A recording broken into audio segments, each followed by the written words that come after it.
This is my 40th year too. Good boy.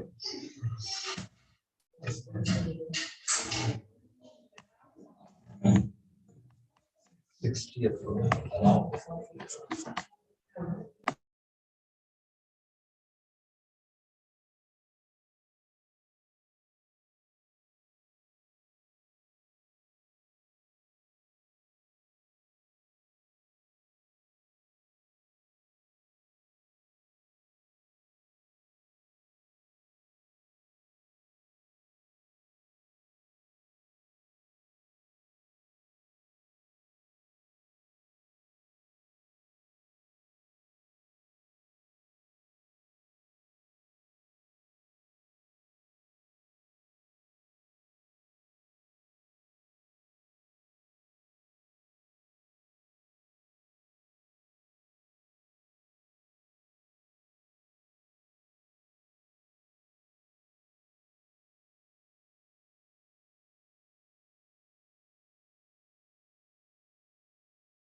मैंने buzzer पे आई हमना आगे थोड़ा चेंज करी डायरेक्शन अस्सलाम वालेकुम शेख अल्लाहुम्मा सल्ली अला मुहम्मद व आले Muhammad Inshallah, we'll get started. इंशाअल्लाह जज़ाकल्लाह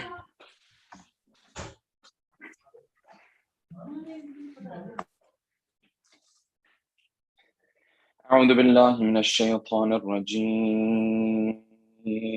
بسم الله الرحمن الرحيم. الحمد لله رب العالمين، والصلاة والسلام على سيدنا ونبينا وحبيب قلوبنا وشفيع ذنوبنا وطبيب نفوسنا أبي القاسم محمد. اللهم صل على محمد وآل محمد وعجل فرجه، وعلى أهل بيته الطيبين الطاهرين، واللعنة الدائم على أعدائهم أجمعين. أما بعد فقد قال الله الحكيم في محكم كتابه الكريم أعوذ بالله من الشيطان الرجيم محمد رسول الله والذين معه أشداء على الكفار رحماء بينهم تراهم ركعا سجدا يبتغون فضلا من ربهم ورضوانا سيماهم في وجوههم من أثر السجود ذلك مثلهم في التوراة ومثلهم في الإنجيل كزرع أخرج شطأه فآزره فاستغلظ فاستوى على سوقه يعجب الزراء ليغيظ بهم الكفار وعد الله الذين آمنوا وعملوا الصالحات منهم مغفرة وأجرا عظيما صدق الله العلي العظيم صلوات اللهم صل على محمد وعلى محمد وعجل فرجهم. For the love of our beloved Prophet and his beloved progeny, please recite a second loud salawat.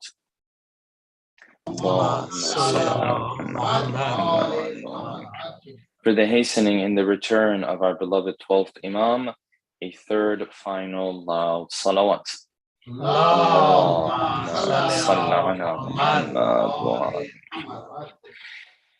We had brought the Battle of Siffin to an end in the last discussion that we had with regards to the life of our beloved Imam.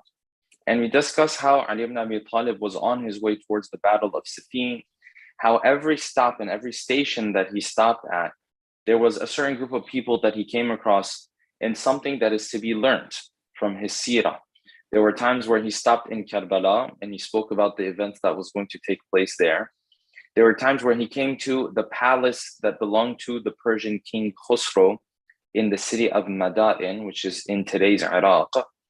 And he spoke about how the powers of the world, they will disappear after an empire has been there for thousands of years.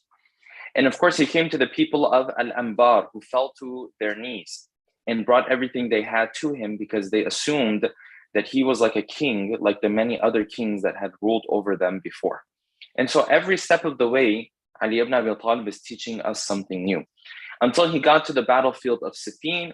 And of course, the first obstacle was that the water was cut off from him and from his troops. He took control of the water in a quick attack, but then he allowed for Muawiyah and his people to come and take from the water.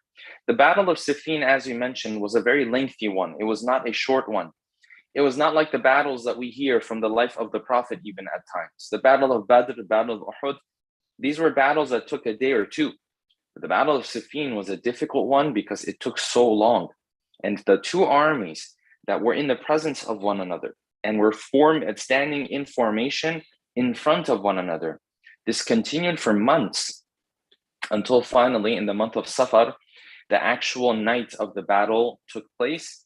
And it was at this time where Muawiyah's right-hand man, Amr ibn As, felt that he was now in a place of defeat, or Muawiyah himself felt he was in a place of defeat, and asked Amr ibn As for help and for his consultation. And Amr ibn As came up in reality with a genius idea to place the Qur'ans on the spears and to proclaim to the army of Ali ibn Abi Talib that we too are Muslims and we too believe in this book, and let this book be the judge between us and you.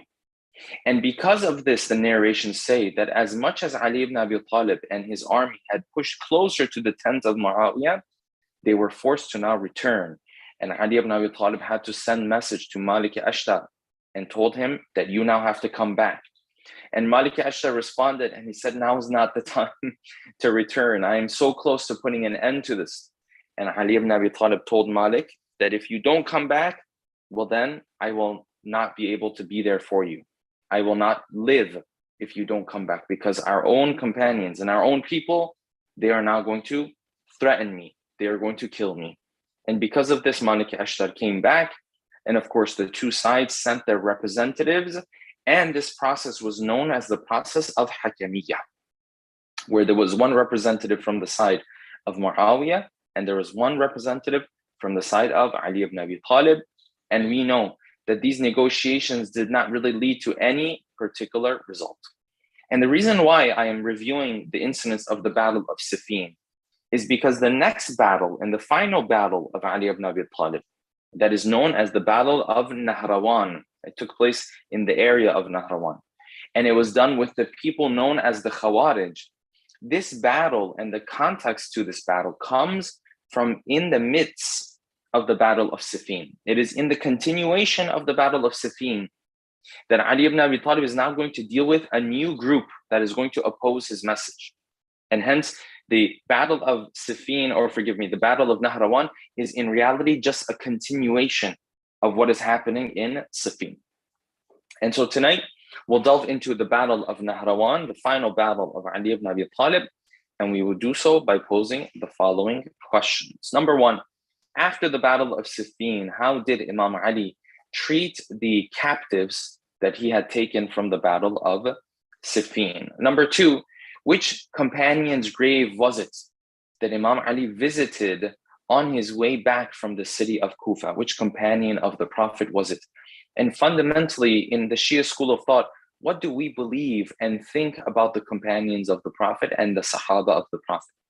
Number three, why did the Khawarij reject the rule of Ali ibn Abi Talib? What was their logic in going against him? Number four, how patient was Imam Ali with the Khawarij, and what did they do that finally forced him to confront the Khawarij? And number five, and finally, what did Imam Ali say to Abdullah ibn Wahab, the man who challenged Imam Ali in the Battle of Nahrwan? Tonight, inshallah, we'll delve into these 5 questions with a loud salawat ala Muhammadin wa ali Muhammad.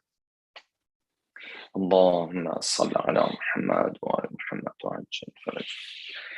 Let's begin from here. The Battle of Siffin comes to an end, and as we mentioned, that there were far more casualties on the side of Muawiyah than there were on the side of Imam Ali. But even on the side of Imam Ali, there were many casualties, because the Battle of Siffin was the greatest of the battles that Ali ibn Abi Talib ever took part in. This was a battle technically between 2 different governments. Unlike the Battle of Jamal, the Battle of Jamal was between Ali ibn Abi Talib and a group of outlaws, a group of bandits that were led by Talha and Zubayr and Aisha. The Battle of Nahrwan that we're going to discuss today, this was again a group of outlaws and bandits. They didn't have a government for themselves. But the Battle of Siffin was not like this. The Battle of Siffin was between 2 different governments. One of them was the government of Ali ibn Abi Talib. He was ruling over Iraq and lands of Arabian Peninsula. And of course, the government of Muawiyah, who at this point was ruling over the lands of Sham and Syria and those areas. And so because of this, there were many captives that were taken from the Battle of Siffin. But you find that Ali ibn Abi Talib was very compassionate. He was very, merciful in the way he dealt with the captives. Because the narrations say that these captives, most of them, Ali ibn Abi Talib let them go back and he freed them. And part of the reason for this was because at the end of the day, these were Muslims. These were not non-Muslims. These were not kuffar. These were Muslims. They had done something terrible, but at the end of the day, they were Muslims. And so Ali ibn Abi Talib, his rule and his principle was that if a captive had been taken and this captive had not killed anyone in the battlefield, he was free to go. And if this captive had killed someone in the battlefield, well, then yes, he would be held accountable and he would have to essentially either be killed as qisas, or if the family of the person was willing to let go, then this person could walk away by paying the blood money, as was the rules of Islamic law. And there was also a third group of people that even if they were found as captives, then Ali ibn Abi Talib would not spare them. And those were those individuals who had already fought in previous battles against the Imam. And the Imam had already freed them before. And now this is the time they were being caught the second time, with the condition that they were not supposed to come back and fight him again. So if they came back and they fought against him again, then this was the sign that Ali ibn Abi Talib would not spare them again because they had broken their promise to him. And this, by the way, was the seerah of the Prophet. There were people in the life of the Prophet as well, that he would go through battle with them and he would free them the first time, but with the condition that they never come back to the battlefield against the Muslims. And then there were those who were caught the second time, and this time the Prophet would not spare their life. And you can understand why, because this is a person who's showing the utmost animosity, and he's also showing that you cannot trust him either. He's now giving you the promise he's never going to fight again, and he comes back to fight again one more time. So this is how Ali ibn Abi Talib dealt with the captives from the battle. And now he is heading back towards Kufa. And this is where history narrates a conversation that happened between him and his famous companion, Jabir ibn Abdullah al-Ansari. And he asked Jabir, he says, Jabir, what do people say about what happened? And Jabir painfully explains that he says, Ya Ali, people are saying that you turned into a coward and that you took, essentially gave up this opportunity to go against Muawiyah and get rid of him. And you walked away the last moment you had that opportunity. And this shows the loneliness of Imam Ali. And there's also a lesson in it in our lives, that sometimes you can do everything right. You can do everything in your power, and you can try your best to get things done. But for whatever reason, things don't work out. And when things don't work out, it is a natural part of life that people will talk behind your back. And people will say, oh, this person wasn't able to get things done. And this person didn't plan properly. And this person didn't work hard enough. And this person, he didn't do things right. Where in reality, you did everything right. But sometimes things are just not in your hands. And people may not ever understand it. This is Ali ibn Abi Talib. Jabir ibn Abdullah told him, people are saying you were weak. People are saying you didn't get the job done when you needed to get the job done. And Ali said, I could have got the job done. It was that my own people stopped me from doing this. But this is the reality of life. The reality of life is that you have to try your best. And sometimes your best is not enough for people. And they'll talk behind your back. And people will say you didn't do things enough. And people say you are weak. And they will say whatever they want to say. This is the reality of life. If it happens to the best of us in Ali ibn Abi Talib, then obviously it's going to happen to the rest of us as well. And these are small things and great things. Maybe you wanted to get into a college you're not able to get to. People are going to talk. And you have to have the patience to take that and move on with life and understand that some people in life, no matter what you do, they will criticize you. And Ali ibn Abi Talib told Jabir ibn Abdullah, he said, if I wanted to, I could have put an end to Muawiyah, but my own people would not have allowed me. And it's interesting because in some of his other khutbahs, Ali says, he says, even in those moments when my companions were threatening to kill me, even in those moments, I didn't have a problem with being killed and allowing for Muawiyah's situation to be put to an end. The problem was I didn't want the line of prophethood of Imam Hassan and Imam Hussein to be cut off. I was worried about them because Ali knows that there's going to be a whole line of imams who are going to come from him. And he said, I didn't want this line of imamat to be cut off. This is Ali's response. And he moves on. On his way, he also stops at the grave of a famous companion of the Prophet whose name was Khabbab ibn Arat. And for those who are listening to our session on the life of the Prophet, this is the same Khabbab ibn Arat that in Mecca, when the Prophet proclaimed his message, the Quraysh started to persecute the followers of the Prophet. Amongst them was Khabbab ibn Arat, who was owned by a woman, and he was a slave at this point. And the narrations say that they would put very hot armor on his body. They would try to burn his body in the plains of Mecca. This is the same Khabbab ibn Arat, who later on comes to Medina, and then he takes part in many of the battles of the Prophet with him. And at this point, he was part of the troops of Ali ibn Abi Talib. But before the battle took place, he got severely ill, and he was not able to join the army of Imam Ali. And the Imam comes and stands in front of his grave and gives his salam. Now, before we move on with this, I want to pause here for just a second, because it's very, very important for us to understand this. And this is a big misconception that we have when it comes to the companions of the Prophet and what our school of thought has to say in this regard. There are many from other schools of thought but sometimes even from within our own school of thought, who are of the belief system that we look negatively upon the companions of the Prophet. When they talk about the Sahaba of the Prophet, we look down upon them. We frown upon them. This is their understanding. And the reality is that this is not the complete truth.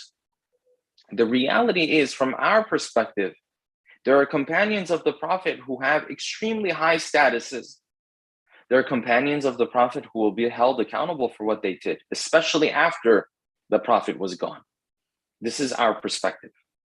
And in reality, out of the thousands of Sahabi that the Prophet had, because if we define a Sahabi as someone who got to see the Prophet while he was a Muslim and left this world while he was still a Muslim, this is the definition that's given in the Sunni school of thought. Man laqiya nabi, the one who meets the Prophet and he is upon the faith of the Prophet and leaves this world while he is still upon the faith of the Prophet. If you go based off of this definition, there are thousands of Sahaba, not just one or two. There are thousands of Sahaba. And within the Shia school of thought, we are not of the belief that these thousands of people were all terrible individuals. No. The people who turned away from our perspective, from the message of the Prophet, particularly when the issue of Khilafah came up, these were not thousands of people. These were a select elite from within the Muslim Ummah, many of them living in Medina itself, who of course turned away from what the Prophet wanted after he left this world. And yes, we do believe that those Sahaba, even though they are Sahaba, will be held accountable for what they did. And maybe the fact that they are Sahaba only adds to the burden of their deeds. This is our perspective. But this perspective that yes, the Shia look at the Sahaba of the Prophet and they don't respect any of them. No, this is not correct. Or the Sahaba, there's 3 or 4 they respect, the rest of them, they say their place, they're going to be punished. No, this is not our perspective either. There are thousands of the companions of the Prophet who in fact had nothing to do with the issue of Khilafah. And if you study history, you will realize this. Yes, there were some, particularly in Medina, who played this role. And we do believe that they will be held accountable for that. The issue of Khilafah is not some simple issue. But there were many companions. And you see this in the seerah of Ali ibn Abi Talib. So many of those who were there in the seerah of the Ali ibn Abi Talib and in different battles with Ali ibn Abi Talib were in fact companions of the Prophet. They were Sahaba of the Prophet. It's not like these Sahaba, they all turned away from Ali ibn Abi Talib. No, many of them were on the side of Ali ibn Abi Talib. Amongst them, Khabbab ibn Arat and Kumail and Abdullah ibn Abbas and Qaqa ibn Am and Ammar Yasir and Miqdad and when you name these Sahaba, you find many of them, these are from the well-known ones. There are many that we don't even know their names in history. So we also believe that many of the Sahaba of the Prophet have a high status. They have an elite status. Yes, we do believe a portion of them, they did wrong and they will be held accountable for it. And this is why Allah subhanahu wa ta'ala praises the companions of the Prophet in the Quran in the highest of ways. Allah subhanahu wa ta'ala says in Quran, this is verse 29 from Surah Al-Fatih, Muhammadun Rasulullah. Muhammad is the messenger of Allah. Please recite aloud salawat. Allahumma salli ala Muhammad wa ali Muhammad. Muhammad is the messenger of Allah, وَالَّذِينَ مَعَهُ, and those who are with him, أَشِدَّاءُ عَلَى الْكُفَّارِ, they are tough when it comes to the enemies of God. رُحَمَاءُ بَيْنَهُم, and they are kind when it comes to one another. تَرَاهُمْ رُكَّعًا سُجَّدًا, Allah subhanahu wa ta'ala praises their ibadah and their acts of worship. يَبْتَغُونَ فَضْلًا مِنْ رَبِّهِمْ فَضْلًا مِنَ اللَّهِ وَرِضْوَانًا, they worship Allah subhanahu wa ta'ala, asking for the grace of Allah subhanahu wa ta'ala. سِيمَاهُمْ فِي وُجُوهِهِمْ min athar sujud, you will see on their foreheads marks of them doing sajda. Who's Allah subhanahu wa ta'ala praising?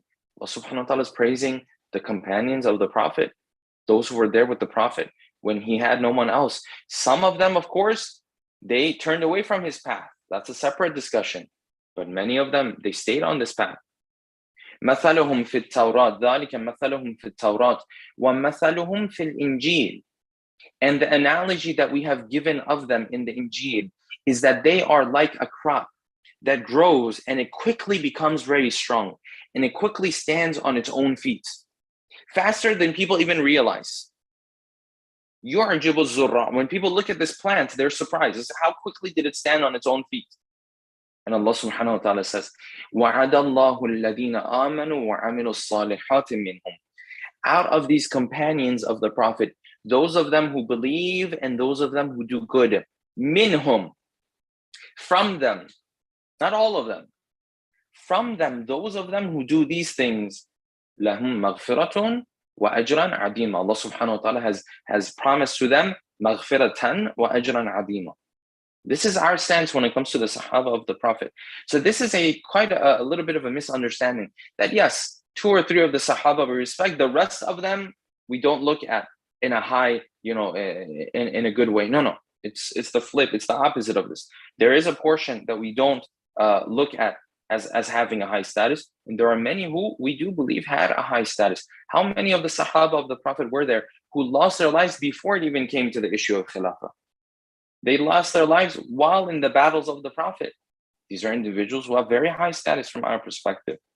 Okay, so Ali ibn Abi Talib now comes to this graveyard where Khabbab ibn Arat, the companion of the Prophet, is buried in. And the narration says, and this is very beautiful, the narration says that Ali ibn Abi Talib stood in front of this graveyard. And you can imagine his companion standing there with him.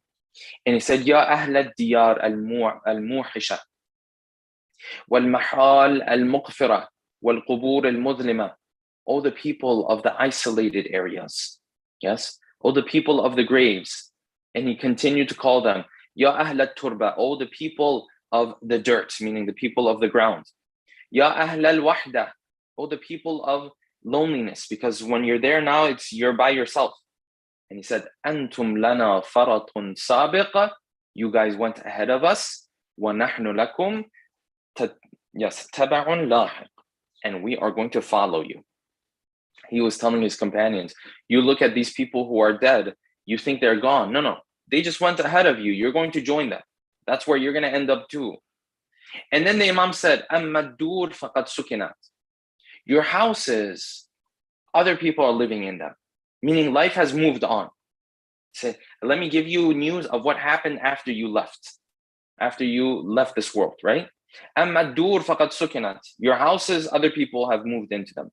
Wa amma al-azwaj faqad nukihat. And your wives and your husbands, they've moved on with their lives as well. Some of them have remarried, and life goes on. This is how life is.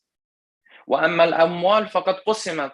And your wealth has been, divided amongst people, inheritance. Life goes on.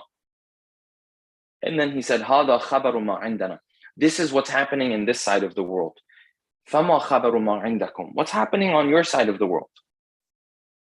And then the narration says that, of course, this graveyard was quiet.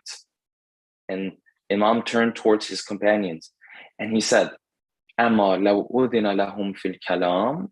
If they had the permission to speak, they can't speak. But if they had the permission to speak, لَأَخْبَرُوكُمْ, they would have told you, أَنَّ خَيْرَ الزَّادِ التَّقْوَى, that the best thing that you can bring to the next world is fearing Allah subhanahu wa ta'ala, is staying away from haram, is staying away from disobeying Allah subhanahu wa ta'ala. That's the best way you can prepare for this next world. And you see, every time Ali goes on a battle or he's on his way back home from a battlefield, he's teaching his companions lessons every step of the way. Okay, they are now going to make their way back towards the city of Kufa. And when they come back to the city of Kufa, now a new group of opposition is going to form. This new group of opposition are who? They are people who are now going to come forward and they're going to say, Ya Ali, you made a mistake. What was the mistake? What do we do now? The mistake is, how dare you allow 2 people to decide what we're supposed to do when the book of Allah should decide what we should do? You send your representative and they're going to send their representative. You're going to do hakamiyya. But we shouldn't be sitting here and listening to what people have to say. We have to listen to what the book of Allah has to say. And this was a complete misunderstanding from this group of people. Why?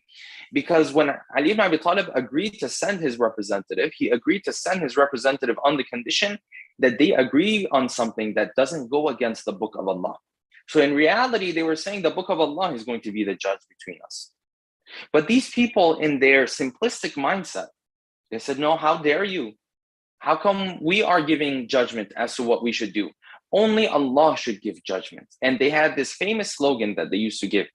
They used to say, La hukma illa lillah. No one can give his opinion about what we should do except for Allah. So essentially what they were asking for is God reveal some verses about their time and about their situation in particular, which is of course complete nonsense. But this was their logic. And their logic, they wrapped it up in such a beautiful slogan that yes, no one should give their opinion except for Allah. It sounds really nice, right? It sounds beautiful. But in reality, it makes no sense at all. Because Allah subhanahu wa ta'ala can give you principles, but He can't tell you what to do in every single position, every single situation. God can tell you to respect your parents, but He's not going to send a verse of Quran every time you're supposed to respect your parents. Say, oh, ya ayyuhalladhina amanu. Respect your parents at 9:30 p.m. tonight. Allah subhanahu wa ta'ala is not going to do that. They said, no, Allah subhanahu wa ta'ala said, tell us what to do.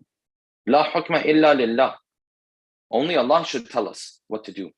And the Imam used to make some very beautiful points about this. He said, listen, we have not put men and human beings to make the judgment. They're making this judgment based on the Quran.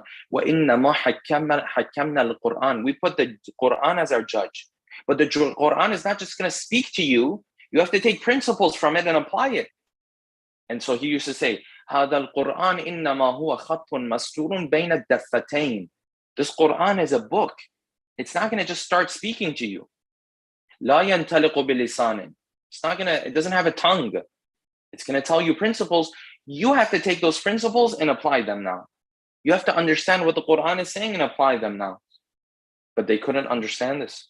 They said, no, Ya Ali, how dare you appoint a representative? No, we should only allow for Allah to be the judge between us. And this logic makes no sense.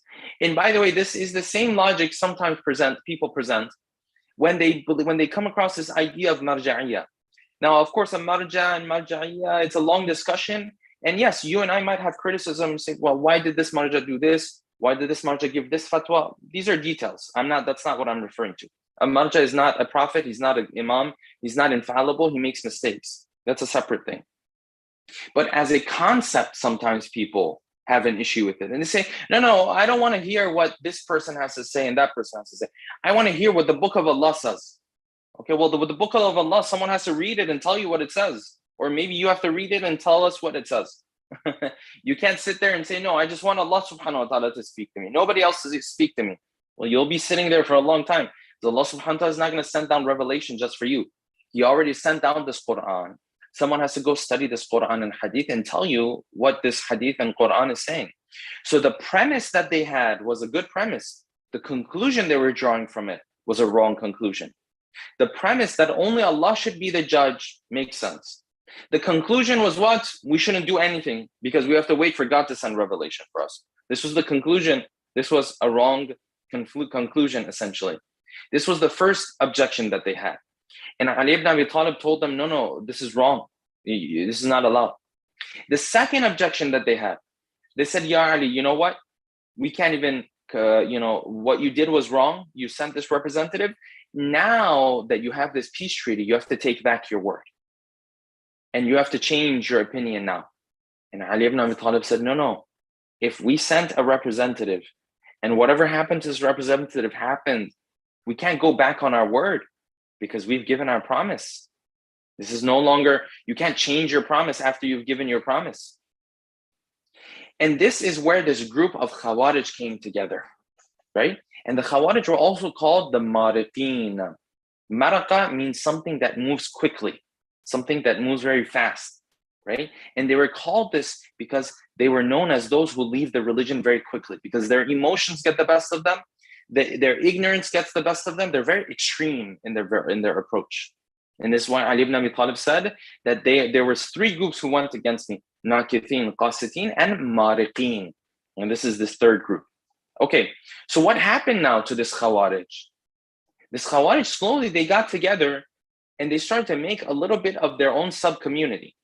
And they used to come into the city of Kufa and they used to speak against Ali and say, Ya Ali, what you did was terrible. How dare you speak without God sending his own revelation and his own opinion? But the problem that the people of Khawarij had, and this is the lesson for you and I, was not that they were just extreme. Their being extreme is one thing. the fact that they were extreme came from a root cause, and that root cause was their very superficial understanding of the religion.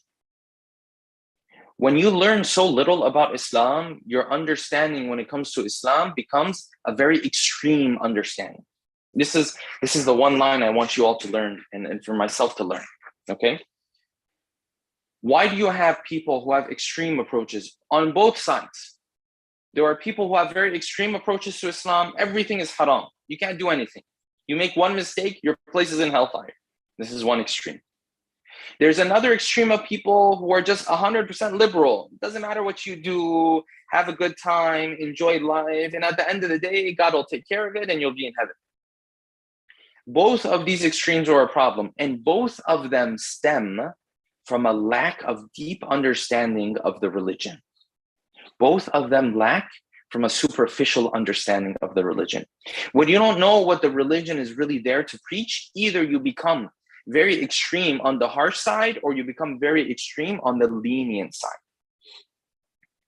The Battle of Nahrwan, the theme and the lesson in it is that if you and I don't have a deep understanding of our religion, this is how we will end up. We will either end up making certain things that are halal haram for people, or we will end up making things that are haram halal for people. We're going to fall into one of these two categories, because the hadith says, "La yura al-jahilu illa mufritan aw mufarrata." An ignorant person is either mufrit or mufarrat. He's extreme on one of the two sides. Either he's too harsh or he's too lenient. This is what happens. And this is exactly the problem that the people of Nahrwan had and Khawarij had. They used to come into the masjid of Ali ibn Abi Talib and they used to say, "La hukma illa lillah, walau kariha Abu al-Hasan." Even if Ali doesn't like it, this is the truth. There is no judgment except from Allah. And Ali ibn Abi Talib, for the longest time, would just ignore them. Because at this point, they have not created a threat. And the Imam is completely patient. And he used to send Abdullah ibn Abbas to go and speak to them. And he himself sometimes would go and speak to them. But slowly, they started to organize into an army. And they started to call their other companions and their other followers from other cities. And there came to a point that one day, the son of Khabbab ibn Arat, the same Khabbab ibn Arat, who was ill and wasn't able to take part in the battle, his son, Abdullah ibn Khabbab ibn Arat, him and his family, they were going somewhere one day. And the Khawarij came to them. And the Khawarij knew that he was a follower of Ali. So what did they do? They killed him. They killed his wife.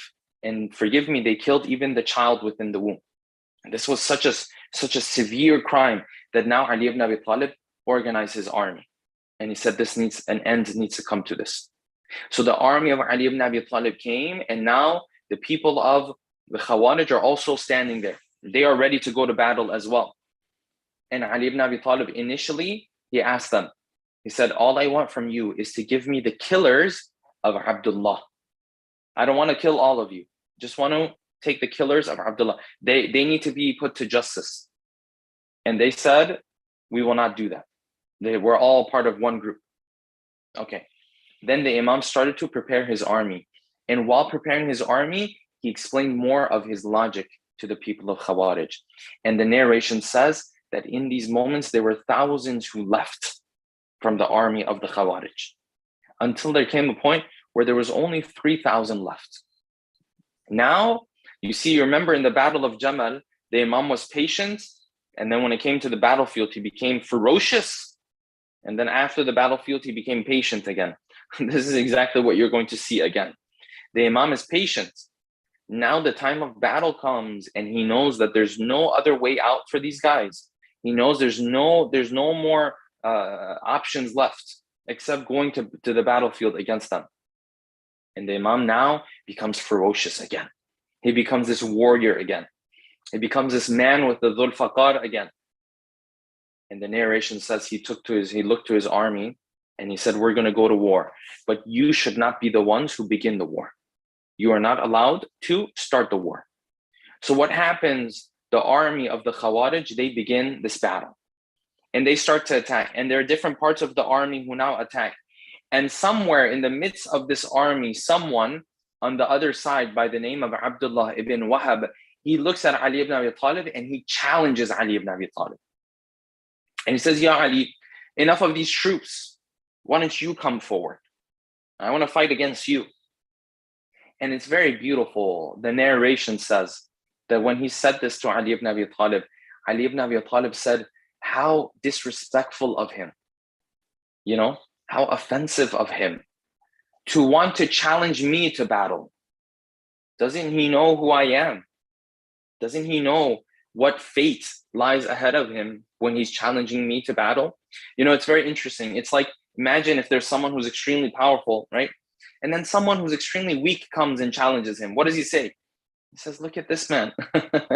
He doesn't know who he's going to engage with. He doesn't know what trouble he's getting himself in. And the narration says, Ali ibn Abi Talib said, how disrespectful of him. Yes? And how bold of him to want to challenge me. And Abdullah ibn Wahab was asking for this.